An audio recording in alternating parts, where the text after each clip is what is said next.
ازيكم؟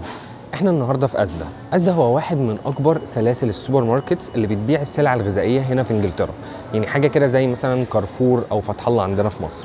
فانا حبيت اخدكم النهارده في جوله شوبينج عشان نعرف سوا اسعار الاكل في انجلترا بالمقارنه بمصر. يلا بينا. مش بس اسعار الاكل، احنا عايزين نعرف كمان القيمه الشرائيه بتاعه الجنيه الاسترليني قصاد الجنيه المصري. يعني احنا مش هنحاول نقارن ما بين اسعار العملتين، احنا بس هنقارن ما بين ده ممكن يشتري لك قد ايه من مرتبك الشهري وده ممكن يشتري لك قد ايه من مرتبك.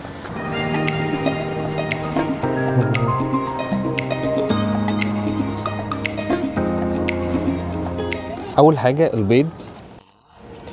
تقريبا كرتونه البيض في مصر دلوقتي ال 30 بيضه ب 120 جنيه as far as I'm concerned يعني.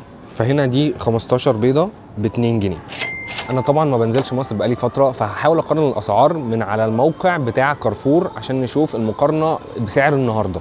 اللبن ده جيركن لبن 3 لتر ونص ب 2 جنيه 35 قرش. اعتقد اللتر في مصر ب 28 جنيه دلوقتي. يلا ننقل على اللي بعده.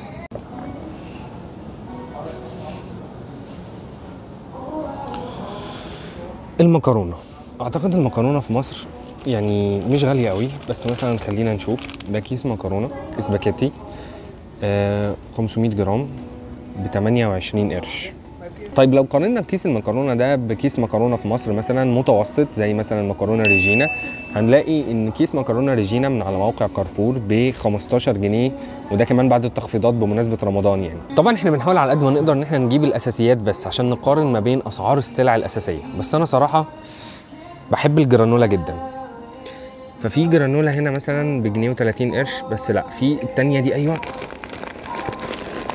دي بيبقى عليها جوز هند وبتاع بايه ب 2 جنيه.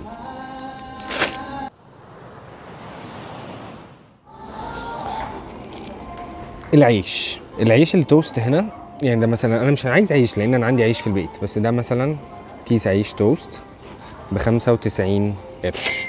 معرفش التوست تمنه كام في مصر دلوقتي، بس اخر مره كنت بجيبه كان بكام؟ ب 20 جنيه الكيس تقريبا. عايزين نجيب زبادي عشان السحور، كل سنه وانتم طيبين يعني وكده. تمام. في هنا 6 علب زبادي ب 79 قرش. التونه. هو اولا مفيش حاجه هنا اسمها تونه مفتته، يعني هو كلها تونه قطع. فمثلا ارخص نوع بتاع أزدا اسينشلز العلبه بتاعت التونه 145 جرام ب 55 قرش. بس انا صراحه بحب اجيب الباك دي مع بعضها، دول 5 علب تقريبا ب 2 جنيه و80 قرش. معرفش صراحه سعر التونه كام في مصر دلوقتي، بس دول 5 علب ب 2 جنيه و80 قرش، يعني تقريبا العلبه واقفه ب 50 قرش.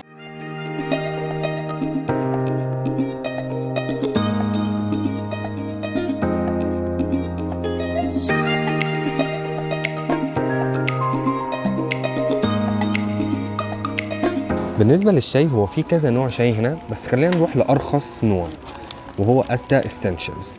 الجميل في منتجات أزدا ان هم عاملين حاجه اسمها اسينشلز دي يعني كل المنتجات الاساسيه للبيت بارخص سعر هتلاقيه. فعلبه شاي أزدا اسينشلز 40 باكو ب 35 قرش. معرفش انتوا عارفين المعلومه دي ولا لا برضو، بس يعني لو اي حد بيفكر يعيش في انجلترا، فانجلترا هي ثالث اكبر دوله في العالم في مؤشر الامن الغذائي، واعتقد ده بيقول لنا كتير عن قد ايه انجلترا مهتمه بان الاكل يكون حاجه متوفره لكل مواطن ايا كان المستوى الاجتماعي بتاعه. وده مش معناه ان انجلترا بيرفكت، لا هو هنا في مشاكل كتير، اهمها مثلا موضوع الهوملس. بس انت ممكن تلاقي واحد هوملس في الشارع وقاعد بياكل فراخ عادي جدا لان الاكل متوفر. هو في مشاكل بس الاكل موجود. الفراخ على حد معلوماتي يعني عن اسعار الفراخ في مصر ان الكيلو مثلا ب 70 جنيه دلوقتي، فاذا الفرخه ال 2 كيلو ب 140 جنيه مثلا. هو للاسف الفراخ هنا مش حلال، بس انا هقارن لكم بس السعر. والجميل هنا كمان ان الفراخ بتتوزن بعد ما تتذبح، يعني ما فيش حاجه اسمها بتتوزن بريشها او الكلام ده، بتتذبح وتتنضف وبعد كده تتوزن. فدي فرخه مثلا 3 كيلو ب 4 جنيه ونص. الجبنه انا ما اعرفش صراحه فيلادلفيا موجوده في مصر ولا لا، بس هي من اجمل الجبن اللي موجوده هنا. دي مثلا علبه 280 جرام ب 2 جنيه وربع. تحفه صراحه، طعمها جميل جدا. الزبده انا صراحه ما اعرفش اسعار الزبده في مصر ايه، بس ده قالب زبده من ربع كيلو ب 42 قرش. في بقى زبده تانية اللي هي يعني السوفت سبريد، ما اعرفش صراحه ايه الفرق ما بينها وما بين القالب، بس اعتقد السوفت سبريد دي بيستخدموها على العيش. بس على العموم دي مثلا 500 جرام يعني نص كيلو بجنيه و10 قروش.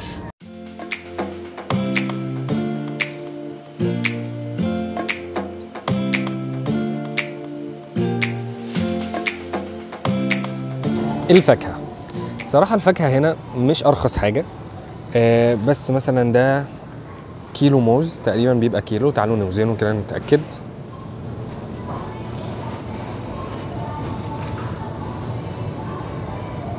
كيلو تقريبا بجنيه، فيعني مش ارخص حاجه ومش اغلى حاجه في نفس الوقت يعني. اعتقد احنا كده زي الفل، ربنا يزيد ويبارك يعني. مش ناقصنا غير الفراخ. للاسف الفراخ هنا مش حلال، فبضطر ان انا اروح اجيبها من مكان تاني. بس التسويقه دي مثلا بتقضيني من 10 ايام لاسبوعين. اعملوا الحسبه بقى وبقولوا لي يعني مقارنه الاسعار بالحاجات دي في مصر ايه، ونشوف تكلفه الاكل هنا او القيمه الشرائيه للجنيه الاسترليني في الاكل هنا مقابل القيمه الشرائيه للجنيه المصري في الاكل في مصر. من الحاجات الجميله برضو انك ممكن تحاسب لنفسك، يعني انت مش مضطر انك ايه تستنى انك تحاسب على الكاشير، فدي حاجه جميله جدا برضو. كده التوتال بتاعنا 12 جنيه و60 قرش.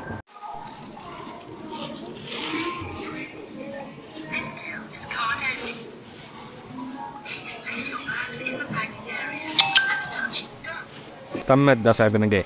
كل سنة وانتم طيبين ورمضان كريم، واتمنى يكون الفيديو ده يعني جايد لاي حد حابب ان هو يجي يعيش في انجلترا، وان شاء الله اشوفكم الفيديو اللي جاي.